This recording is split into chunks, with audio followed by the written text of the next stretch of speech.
Good morning, afternoon, and/or evening, and welcome to Be the Change or Stop Complaining, your weekly dose of health podcast. I am your host, Allie Banks, and before we get started, I just want to take a moment to recognize our fallen service members who died at the Kabul airport bombing in Afghanistan. So I'm going to say their names, I'm going to say their age, and I'm going to say which branch of service they were in, just for a moment. Max Soviak was 20 years old. He was a Navy corpsman. Kareem Nikui was 22 years old. He was a Marine. David Lee Espinoza was 20 years old. David was a Marine.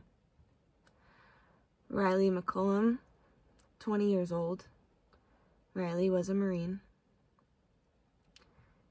Jared Schmitz, Jared was 20 years old. He was a Marine. Hunter Lopez, 22 years old. Hunter was also a Marine. Taylor Hoover, 31 years old, United States Marine. Dagan William Tyler Page, 23 years old, also a Marine. Ricky Thompson, 21 years old, Marine. Humberto Sanchez, 22 years old, Marine. Johanny Rosario was 25 years old and a United States Marine. Ryan Noss, 23 years old. Ryan was in the Army. And Nicole Gee. Nicole was 23 years old, and Nicole was a Marine.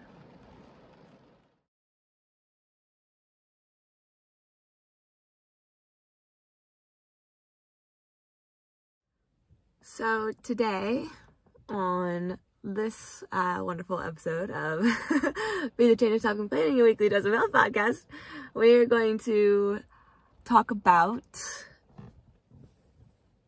running and weight training and HIIT. And we're going to talk about the differences and which ones are better for which goals and how they could all work together to help you reach your goals.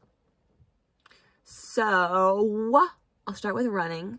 So, running is great for heart health and like blood flow, blood circulation, things like that. It's great for endurance. You know, I'm talking about like long distance running. Sprints is different than running. I'm talking, oh wait, sorry, by the way, I think a hurricane is coming through. It's certainly what it looks like. I don't know. But the wind is really loud and it's raining. So background noise. Yeah, I know. We record in the car, guys. We already knew this. What do you want me to do about it? Okay. Anyways, so definitely endurance, mindset as well. It's definitely a mental toughener because it's very, daunting. If you tell yourself you're going to go on like a 5-mile run and you're like a mile in and you're already huffing and puffing, you're like, fuck, can I do this? Yeah, you can do it. But you have to, have the mental strength to get through that 5-mile run. So it's good in that sense as well.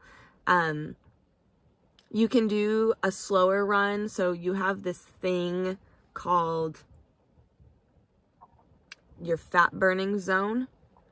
And your fat burning zone is actually a much more moderate pace than your actual max running pace thing, you know? So to get into the fat burning zone, you actually need to be at like 70% of your maximum heart rate.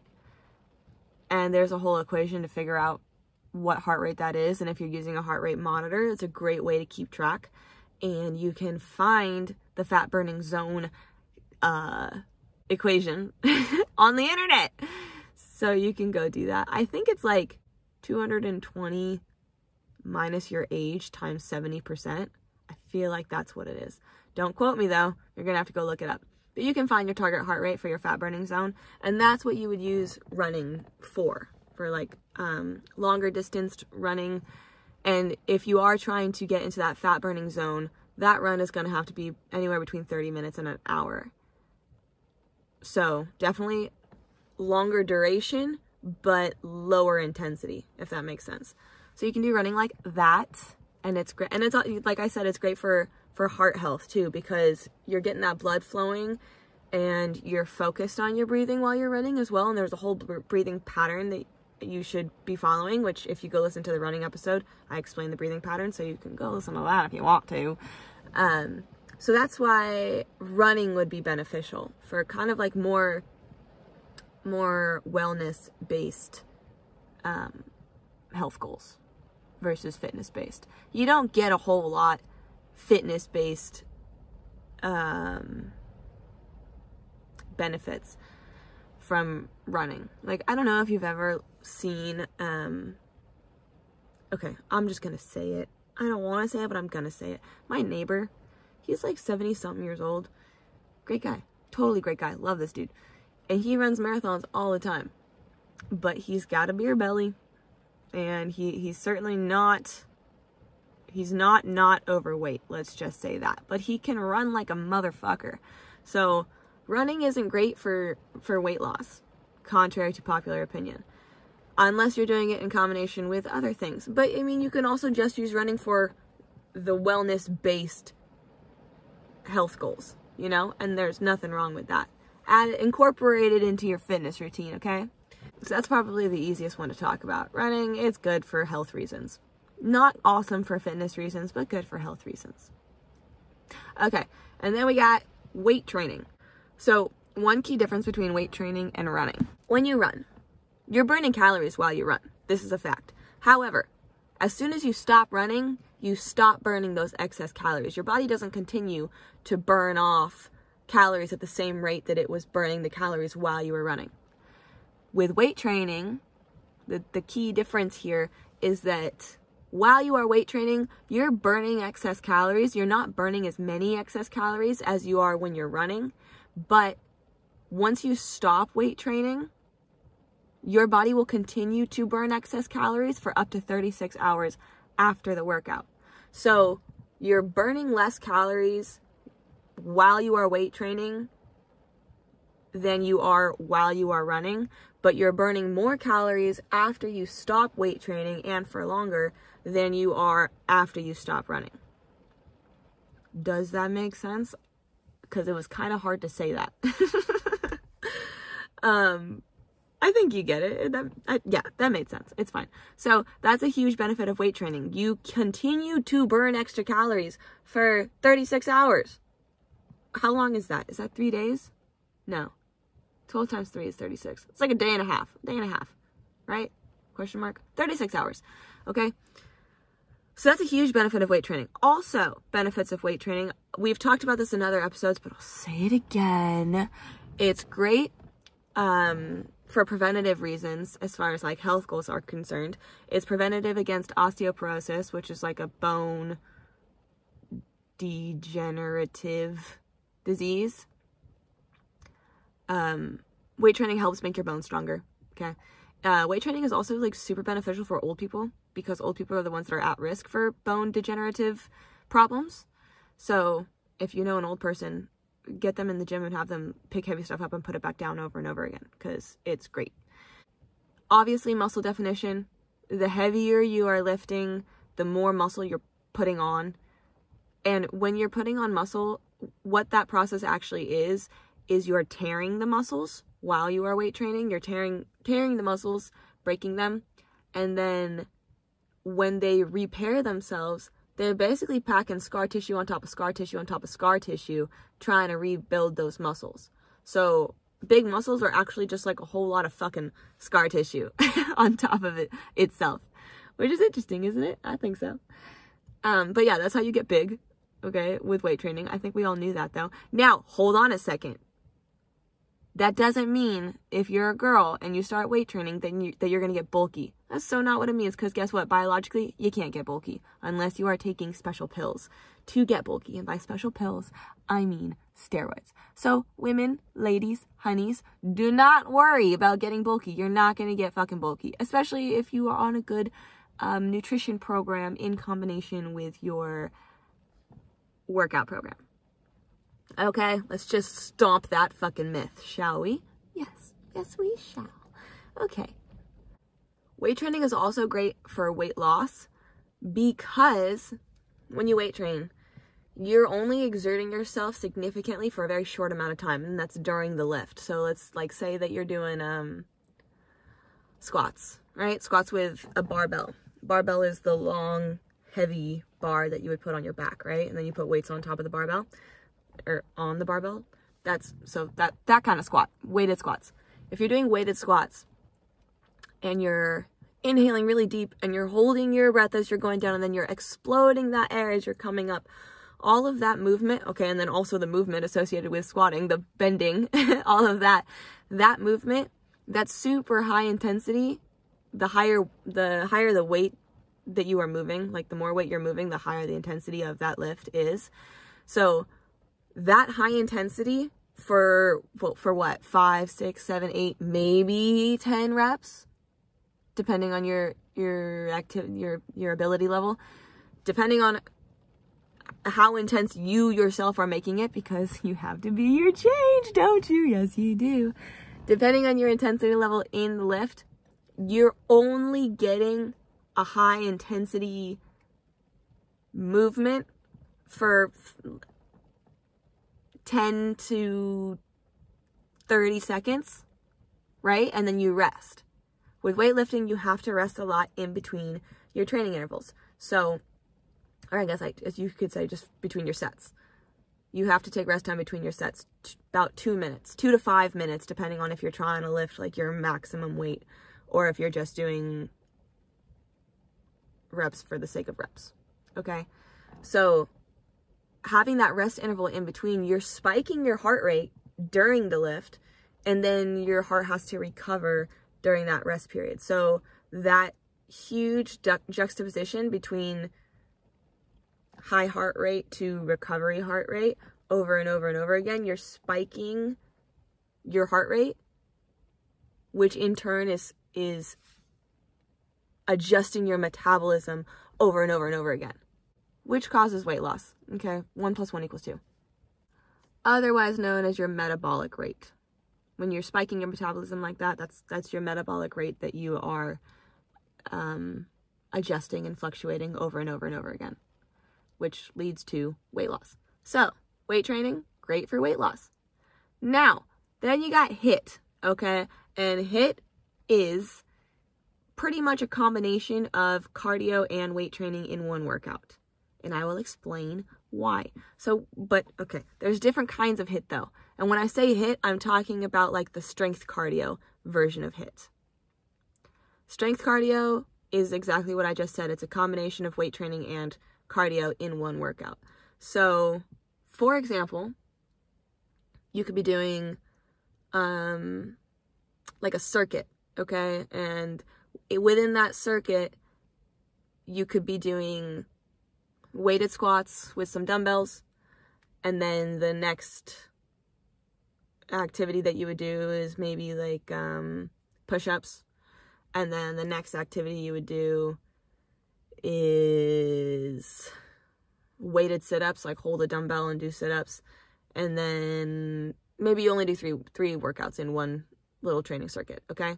So those 3 exercises, one right after the other, timed, so you're trying to do it for time, but you're also lifting weight.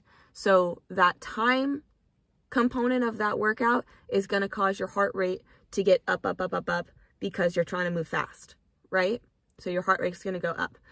And then the weight training component of that is the fact that you are doing these exercises with weight, which is going to give you that change in your metabolic rate, right? Does that make sense? Yeah, that makes sense.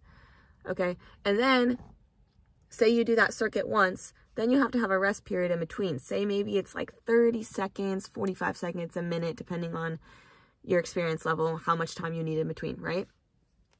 So then that rest period is going to do that thing that we talked about with the weight training, where it brings your heart rate back down. And then you're going to do your next circuit, and it's going to spike your heart rate back up. So that, again, that fluctuation of heart rate going up and down and up and down and up and down is, number one, training your heart to be much more efficient in the way that it allocates, oxygen for the things that you're doing, and then learns how to better bring you down quicker so that you can recover faster. So it's a great training for your heart in the sense of making your heart more efficient at being a heart. Okay? And then that rest period is also helping with the fluctuation of your metabolic rate, keeping your metabolism moving consistently. And then also the fact that you are using weights in this workout is going to cause your body to continue to burn calories for another 36 hours after you finish the workout.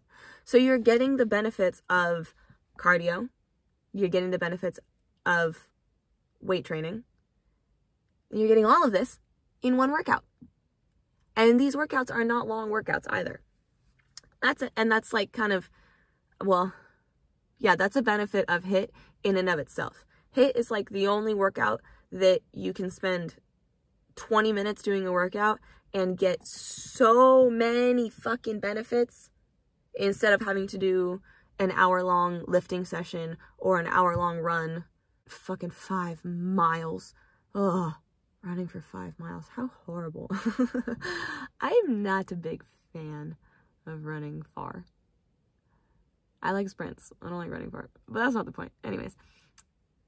So you're getting like more. This was not supposed to be an episode of me trying to persuade you to only do HIIT workouts exclusively. That's kind of what it's starting to sound like. That's not what I mean. Woo! Not what I mean. However, HIIT has more benefits than most other workouts, in my opinion. In my opinion. It's my opinion. It's my show. Get over it. Okay. So anyways, HIIT, you get the benefits of weight training, you get the benefits of cardio, and you get all of it in one quick 20-minute workout. If you can go balls to the wall for 20 minutes during a HIIT workout and just like try your fucking hardest for 20 minutes out of your whole life, it's like less than 1% of your entire life, okay? You'll be okay. If you can do that for 20 minutes, fitness goals will be reached. I don't promise it, but I pretty much guarantee it. So yeah.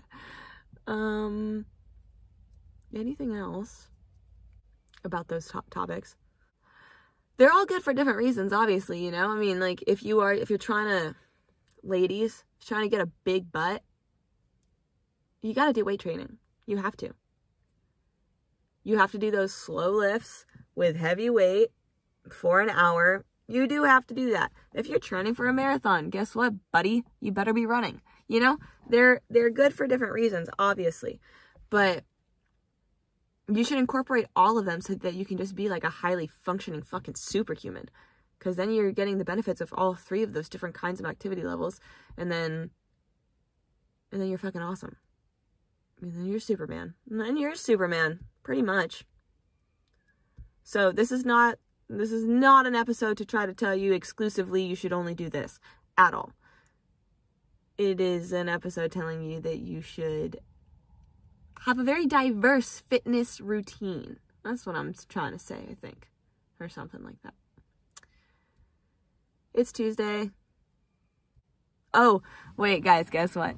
Last week, 2 weeks ago, this one guy on my team, he tested positive for COVID, and that was on Thursday. And then the whole next week, a bunch of people on my team were just dropping like flies, dude. It was like 2 people tested positive for COVID on like the next Tuesday. So then we were 3 people down, and then 1 person got like contact traced to one of those people. So then we were 4 down, and then another person later that day, I think these were both on Wednesday morning, 1 person got contact traced, and then Wednesday afternoon, another person got contact traced. So that's 5 people down. And then on Thursday, 1, 2, 3. Yeah. And then on the next Thursday, 3 of us tested positive for COVID and 1 person got contact traced. That's 9. You know how many people are on our team? 11. So there's only 2 guys at work right now trying to paint everything in time for this thing to shoot. I was one of the people that tested positive for COVID. Hi. That was on Thursday, this last Thursday. And we have to take 10 days off to quarantine. We get paid though. It's 10 days of paid time off. So I'm off this whole week getting paid. I can't believe it. It's like a dream come true. Not really though, because I'm bored as fuck. I'm so bored. But it's okay. But yeah, dude, the whole team's gone. The whole team has COVID. Oh my God. And 2 of them were vaccinated. What the fuck? What the fuck? What the fuck? I don't know. I don't know, but it's very interesting. So yeah, now I'm home. And I don't know what I'm going to do with myself for a whole week without work. What am I going to do? And it's raining. And I have COVID, so it's not like I can go have fun. I got to stay inside all week. Maybe I'll read. Maybe I'll read a book and then I'll talk about the book next week. I'll be like, oh my God, guys, you have to read this book. And then I'll tell you the whole... Actually, that's a great idea. Anyways, so yeah, that's my life. And then also running and weight training and HIIT are things, and you should do all of those things. Okay? Okay. If you want to talk to me, linktr.ee/BTCFit, and also leave reviews on Apple Podcasts, please. There's a couple reviews on there. Thank you. Those of you who did that, you're so nice. You're so nice. And yeah, that's what I got today. Okay, happy Tuesday. I love you. See you next week.